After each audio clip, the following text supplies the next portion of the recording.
Today we're going to address modeling exclusive left turn lanes. The current version of Rodel models explicitly right turn lanes. However, it doesn't explicitly model exclusive left turn lanes, and we'll look at how we do that within Rodel. So here's a project that you can see with leg 1 on the south, leg 2, leg 3, leg 4. We have two different flow conditions, a morning AM flow and an afternoon flow. So if we're to model this, we're going to first look at the AM flow.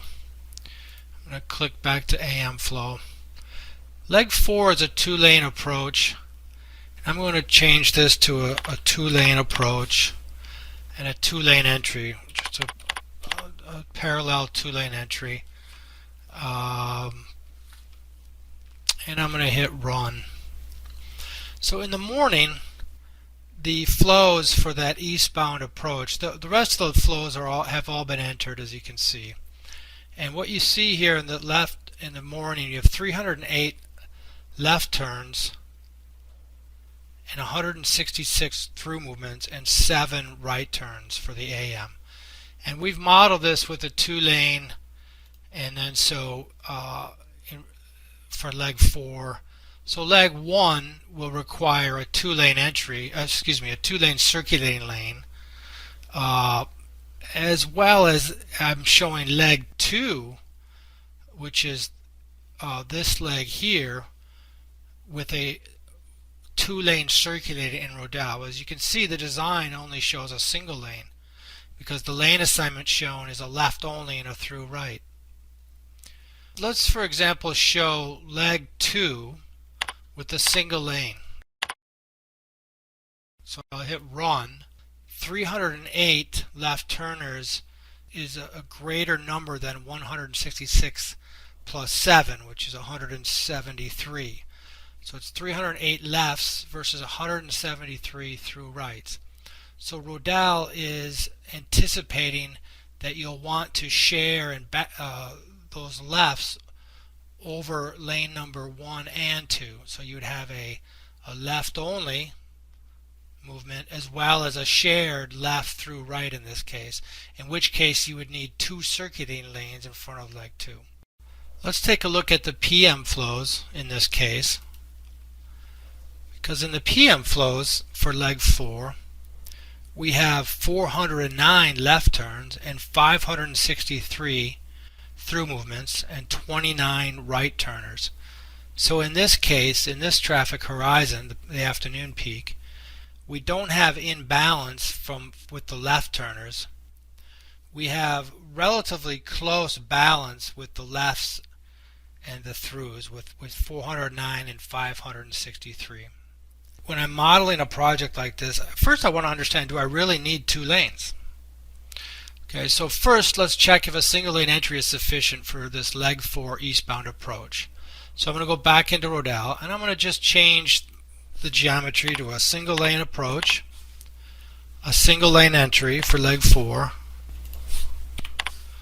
and also single lane circulating for each leg.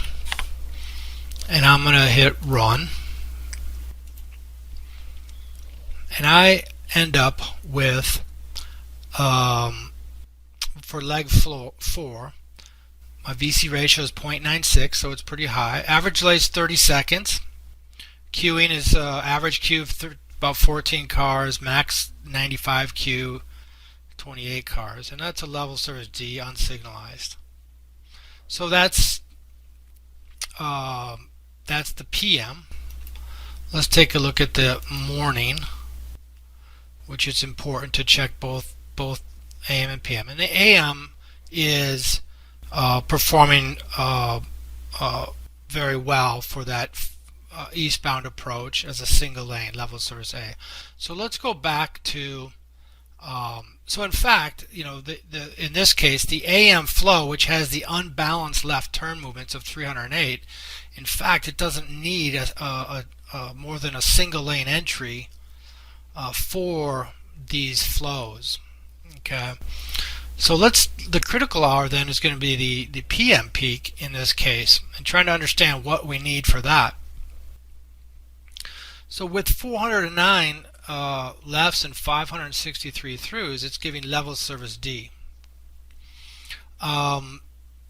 If we were to assume that this was a long range condition, then this level of service on long range flows, I would in most cases indicate, we'd have to check the queuing, that this is okay. It's end of life horizon.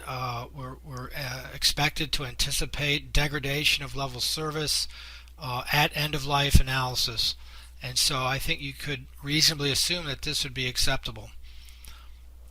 However, let's change the situation, and let's say that this is not long range, but in fact it's existing traffic. We're actually modeling, we're trying to build for existing traffic. We are expecting growth into the future. And so that growth, let's say for that eastbound approach, let's say for example is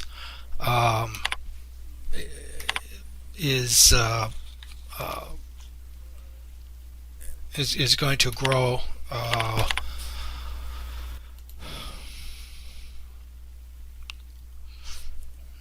let's say a new development is going to come in and it's going to add 20% traffic to that approach. And so in this flow factor, I've added a 20% increase in traffic. And you can play around with that. This is a nice feature of the flow factor. You could try a 10% increase in traffic. Okay, so even at a 10% increase in traffic, we've got a project on the table that's going to add 10% traffic to that leg. And so we can see as a single lane now, our VC ratio has exceeded 1. We're at 1.12. We've got over 60 seconds of delay, and the queuing has gone higher as well. So knowing that traffic is going to grow even further, we'd like to accommodate that differently. So how are we going to address this? So we need to add a lane to this traffic, and to this entry, excuse me. So we can go with a flared 2-lane entry. Let's go with two 11-foot lanes. I just changed my entry to 2. I hit run. So the first thing it tells me is leg 1, the circulating lanes in front of leg 1, I need 2 lanes to accommodate a 2-lane entry for leg 4 for that eastbound movement. So let's change that to 30 and 2 for leg 1 and hit run again. So that removes that error message. And so in this case, because as I indicated earlier, the lefts don't exceed the throughs and rights, we're not getting the message of needing dual left turns past leg 2. We're trying to adjust the PM peak, and we've indicated a 2-lane approach. In this case, Rodel is modeling this as a through left and a through right. So it's assuming traffic is balancing itself out over both entry lanes as a through left and a through right. But let's see if perhaps we could maybe just have, since it's almost nearly balanced with 409 and 563, what if we put the 409 on a left turn only and allow the 563 and 29 on the lane number 2, the outside lane? How would we check that? Well, there's a couple different ways we can do that. I'll go through one method. We're going to set this back to a single lane entry with single lane circulating, and we're going to check each lane independently. So first we're going to zero out the through. Well, in this case what I'm going to do is I'm going to zero out the lefts, because the through and the right turns are higher than the left turn. I want to know, can a single lane, if I zero out the left turn movements, can a single lane handle that traffic? And if I hit run, find that it does. And I'm still at my 10% increase in traffic here, as you can see. So that tells me that I could put the left turns on their own lane and the through rights on their own lane. So the other way, if you had more left turns, the way to do that would be to check your left turns, put your left turns in and zero out your throughs and your rights, and then you could check your flow in your right turn lane. In this case, it shows it as okay. That's on an individual lane. So in this case, we find that adding just an exclusive left turn lane, because the flows are nearly balanced, with 409 lefts, it gives a significant increase in capacity. And so the design, as is shown from a laneage perspective with the left only and a through right, provides adequate level of service for these flows.